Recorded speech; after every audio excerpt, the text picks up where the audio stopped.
Alors, notre projet de transformation, de requalification d'église, c'est un long processus qui aura duré environ 11 ans. En fait, c'est en 2011 que la Fabrique a sonné l'alarme sur leur incapacité financière à maintenir le bâtiment ouvert. À ce moment-là, il y a eu une rencontre entre les autorités de la municipalité et les membres de la Fabrique afin de trouver des pistes de solutions. Il y a eu une importante mobilisation.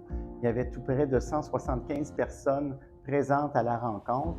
Et de là, on a convenu de former un comité de réflexion sur l'avenir de l'Église. Quand on vient intervenir dans un lieu comme une église, un lieu qui est chargé de mémoire et d'histoire, on se doit, à mon avis, de préserver l'esprit du lieu. Donc, c'est ce qui nous a motivés tout au long de ce projet-là. Notre firme, l'entreprise Anne-Carrière Architecture, a été mandatée en 2018 pour aménager les bureaux municipaux de la municipalité de Saint-Vallier dans l'ancienne salle paroissiale qui se trouve dans l'église. Donc, ça a été le premier jalon des travaux pour l'ensemble du bâtiment.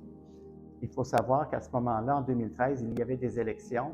Ceci m'a conduit, moi, ainsi qu'un groupe de 6 autres personnes, à se mobiliser et s'engager en politique municipale.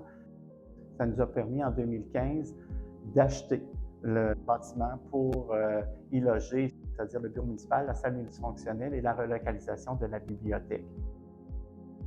Le projet consistait principalement à la requalification de l'église Saint-Philippe et Saint-Jacques de Saint-Vallier en une salle multifonctionnelle. Donc, en ce qui a trait à la transformation à proprement parler, ce n'était pas une grosse modification par rapport à l'usage initial du lieu.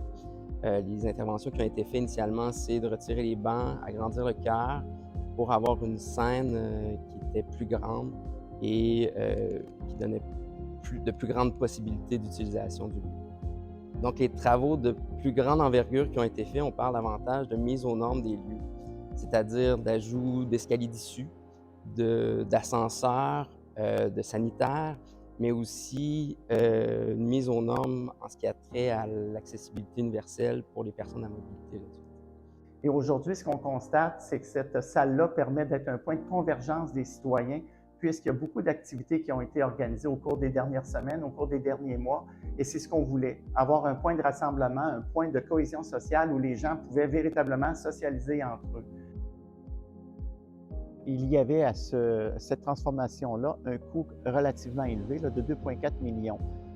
On a eu 1,8 million de subventions ou d'aides externes pour nous supporter, nous aider financièrement dans la réalisation du projet.